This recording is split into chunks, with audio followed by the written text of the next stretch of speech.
Hi, everyone. This is David Cohen, and I'm here with my amazing co-host, Brad Feld. Hey, Brad. And this is the Give First podcast. In the startup world, Give First means simply trying to help anyone, especially entrepreneurs, without any expectation of getting anything back. So we'll be talking to mentors and founders about what Give First looks like in action and how it makes great entrepreneurship possible. Here's what the lawyers make me say. Brad and I are having personal discussions, and these are our personal opinions that are represented here. They don't represent the opinion of Techstars or the Foundry Group or any other group. Our conversations are just for informational and learning purposes, including any mentions of securities or funds. Certain of our own funds may own these securities, but please know we're not giving any legal, business, investment, or tax advice, and anything on the podcast is not intended to be used by any investor to make investment decisions. We're really excited to have Wendy Lea here as a guest today on the podcast. Wendy is a board member here at Techstars and has recently moved back here to Boulder after spending 4 years in Cincinnati as the CEO of Centrifuge. Welcome, Wendy. Thanks a bunch. That was a fun gig, by the way, Centrifuge. I'll end on that. If you could spend a few minutes on your origin story and how you got to this point in your career. A little bit about my background that would help those of you listening grok my experiences and where they come from. The big success after lots of professional training in large companies, my big success was a company called On Target. There were 4 of us that worked like dogs to make that work around the world.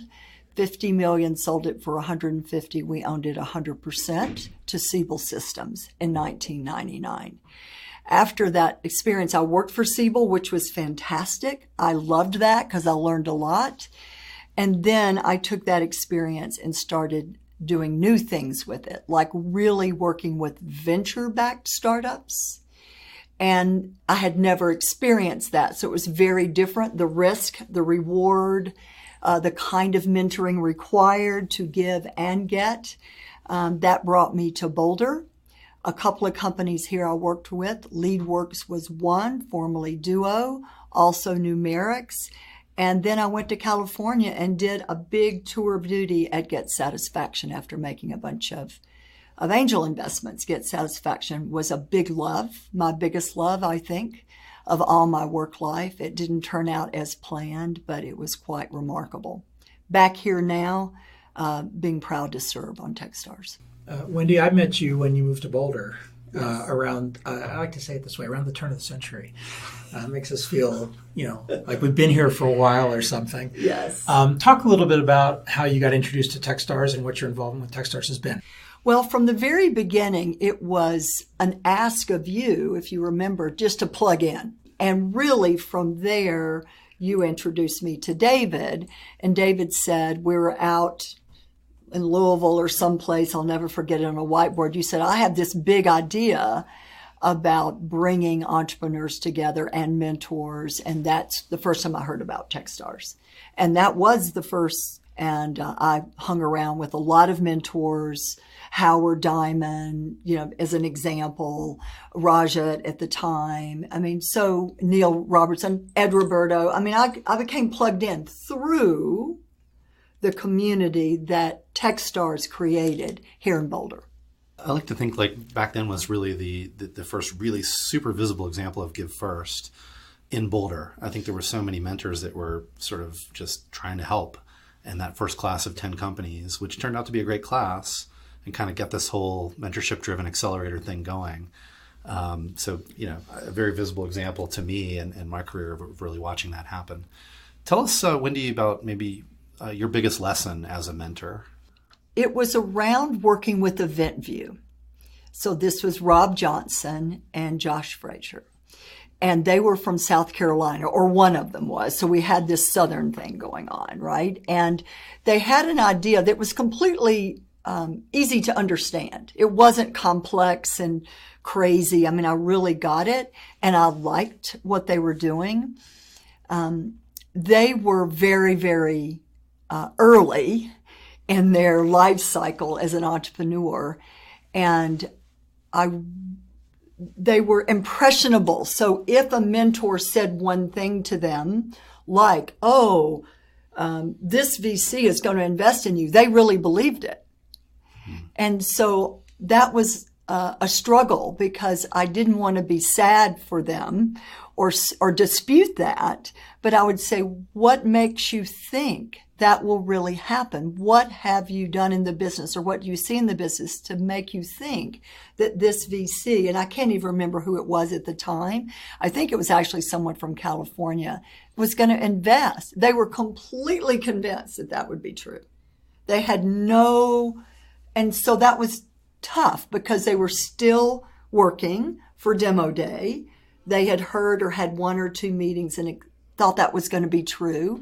And I didn't want them to be down about it, but I knew it wasn't going to be true. So that's tricky because you want to be upbeat. You believe in what they're building, generally speaking. They're working like dogs. So that was hard. And they now, when I see them individually or collectively, they always say, I'm so embarrassed when I look back and think that I was so confident and kind of cocky. I'm like, it happens. You heard what you heard. So you're trying to manage that dynamic between giving them Expectation, confidence, right? Expectation. Yeah. And the only thing I could think to ask, this is before all the cool modules that we have now in mentoring. It was just us bushwhacking through. Mm-hmm. Tom Higley and Howard. We're just bushwhacking through, doing what we could to give back. And it was tricky. So the only thing I remembered is what I was taught as a young woman, just ask a lot of questions and to see if they would tune in to that reality or not. So Wendy, you've been involved in lots and lots of companies, both as a founder, entrepreneur. You've been brought into some startups to help. You've been on a bunch of boards. You've been chairperson on some. And you've also been an investor in a bunch. When you reflect on all of those experiences, what's the most fun you've had with a company? It was awesome building out the team at Get Satisfaction. Really trying to figure out the match between the skill and knowledge that was being represented and the needs we had on the team. Because you've got different technology needs. Yeah, I'm really talking on the product side because that was really hard, to get that right, but exciting too because I needed a partner. And so I learned a lot about taking that which was represented and that which was needed, and I don't mean falsely represented, but just really getting under the hood of that, like second level questions to see if that would work chemistry-wise on the team with two very young founders, but also just in terms of the skill and knowledge. When you reflect on that, any examples of wow, we hired this person and we thought it was this person had this characteristic? He was completely wrong. What was wrong is he didn't know how to get his hands really dirty and sit with the engineers and to talk with them directly about what they saw in the code. The code needed to be refactored. It was going to be an expensive proposition. We all kind of knew that. The investors knew it. And the guy was saying all the right things, and I coulda, shoulda, woulda had observed him more with his peeps, not just with the product managers, of course, but he liked them, or he affiliated with them, but with the engineers, because that was the break. And then is that a VP of engineering? Is that a VP of product? That was a significant turning point for me because I don't have that background, right? So I had to listen and learn and ask the founders. So it was exciting and scary and costly when you did it wrong or when you didn't stay with that second and third level question and listen to your instincts and then go back and juxtapose, do all the second level calibration, made a big mistake there. And it really cost the company a lot of time and money. Sounds like you learned some stuff there. I'm curious if you have an example, maybe from your career, Wendy, where somebody said something to you or gave you some advice, maybe earlier in your career, that really sort of changed a lot for you and what that was. Yeah, I've got early and later, one that was relevant around when I lived in California. But the early was I had an opportunity as a very young woman in my mid-20s to move, get a promotion, move to New Orleans from Jackson, Mississippi. And that looked very risky to me. And personally, I had gone through a lot of change. So personal risk, I can deal. But so professional needed to be stable for me because I'd gone through a lot of personal risk. And so I thought, oh, that means I'd have to move and I don't know anyone in New Orleans and I'd have all this responsibility and my husband can't go with me.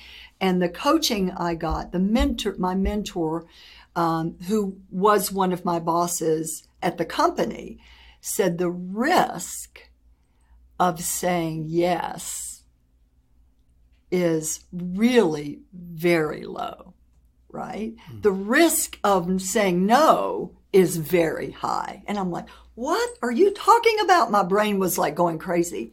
No, I don't get that. He goes, first of all, if you say no, you're playing small. You have a lot of potential. You need to go explore that potential. So you don't know anyone. You'll go meet people.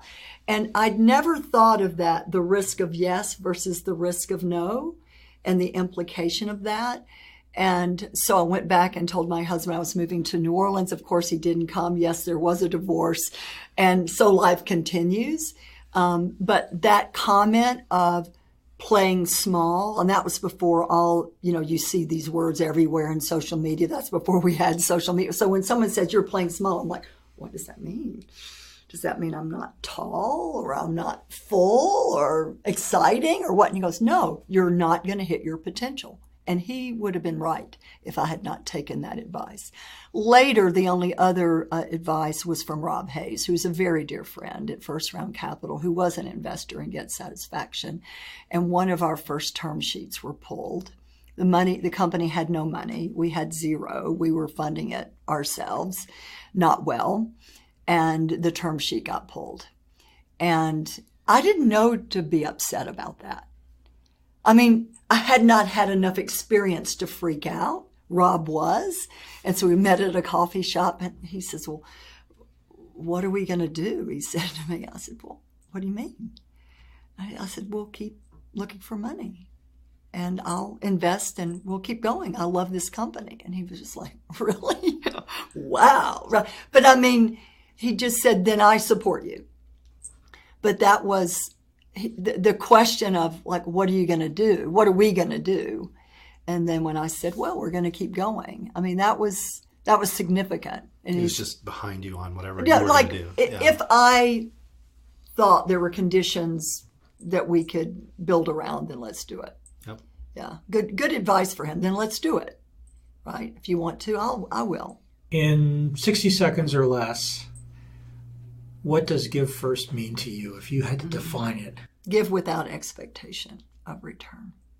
That's far less than 60 seconds. I'm going to start using that. That's very short. I think the other thing I'd love to hear about is there an example in your life where you could say, I've seen that in action, I've seen the power of that you could share?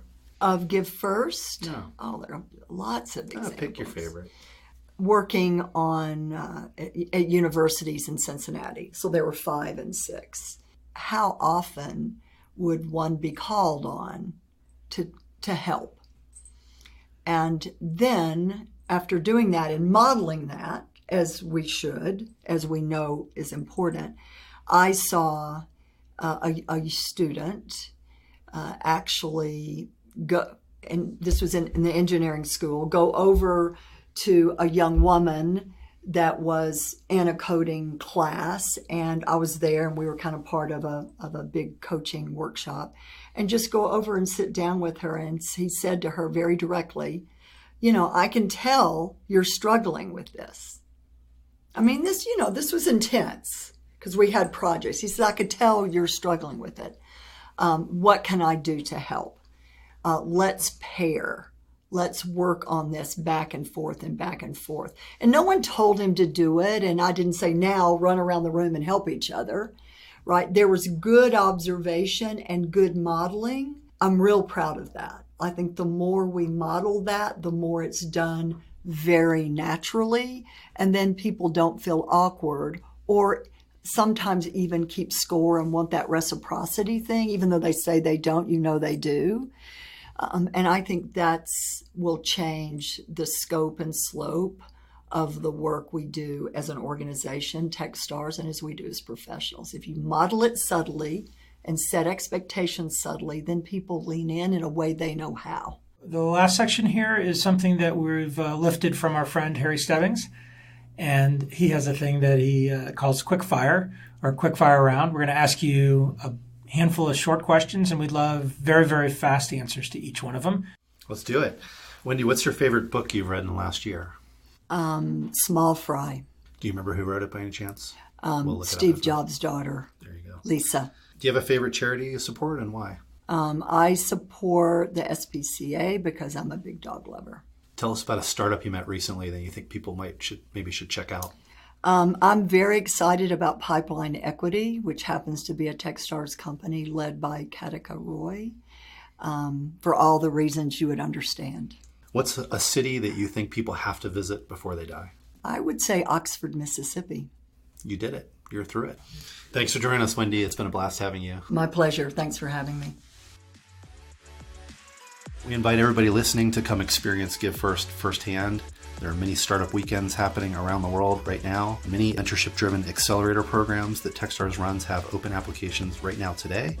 And if you're following all the latest news, we just launched Techstars Studio. It's a full-service venture studio allowing you to rapidly envision, validate, and launch disruptive new startups. So we hope you'll check all that out at techstars.com.